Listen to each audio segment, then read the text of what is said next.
హల్లెలూయా హల్లెలూయా అను పాటను తీసుకోవచ్చు. ఎసన్న కప్పనసియా కల్లేసింది నసియా ఊరి వెంప కప్పనసియా కావాల్సినసియా యేసులో ఉంటుంది. ఆమేన్. ఈరోజు అను వాక్యం చెప్పొచ్చు, కానీ ఫస్ట్ పాట పడుకోవచ్చు. నాకెంలో మేలోటే సైటివి నీకే నీ చెల్లింటుము దేవా, నీకే నీ ఇట్టుము హల్లెలూయా యేసునారా కోటంగట అసుతులు నీకే నాకెన్నో మేలోటే సైటివి నీకే నీ చెల్లింటుము దేవా, నీకే అట్టుము హల్లెలూయా యేసునారా కోటంగట అసుతులు నీకే హల్లెలూయా అని వాక్యం చెప్పు ముందు ఒకటి చెప్పొచ్చు. ఈరోజు మనము దావీదు గురించి చెప్పుకోవచ్చా?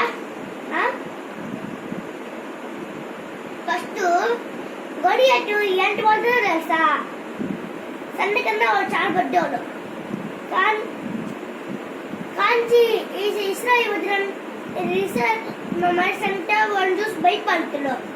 ఎందుకంటే వాళ్ళు అన్నకని చాలా బద్దగా కనిపిస్తున్నారు. కానీ వాళ్ళు బద్దగానే ఉన్నాయి. కానీ దావీదు ఎంత చిన్నవాడు తెలుసా? కానీ గొలియాతుని ఎటు చెప్పేసి చూడే. అసలు ఈరోజు చిన్నపిల్లలు అంటే భయపడితే దాయమందరం భయపడక ధైర్యంగా చంపేస్తుంది. కానీ ఇప్పుడు చెప్పుకోవచ్చు దావీదు బడి మిత్రుడు అని ఏసు బన్ను ఇస్తే ఏసు బన్ను అంటే అవి దావీదుకి ఇచ్చిండు. దావీదు వల్ల గొలియాతు చంపించుడు. లేకపో నీకు అంటే చంపమాలో ఆ చిన్న రాయి ఒట్లే ఎటు చంపి మాడుతుంది. ఆ రాయి బట్టి కన్నకి చేస్తే అక్కడ పడిపోరు. కాంచి ఆ రాయి గొడవ వేస్తే అయిపోయింది అని అంట. కాంచి అదే అని ఏసైనా ఉంటుంది. అందుకే దావీదు అడుగుతూ ఉంటారు. రోజు పాలు తీసుకుంటారు. అడుగు పాలు తీసుకుంటే శక్తి వస్తుంది, బలం వస్తుంది అని వేయించి మాడుతుంది.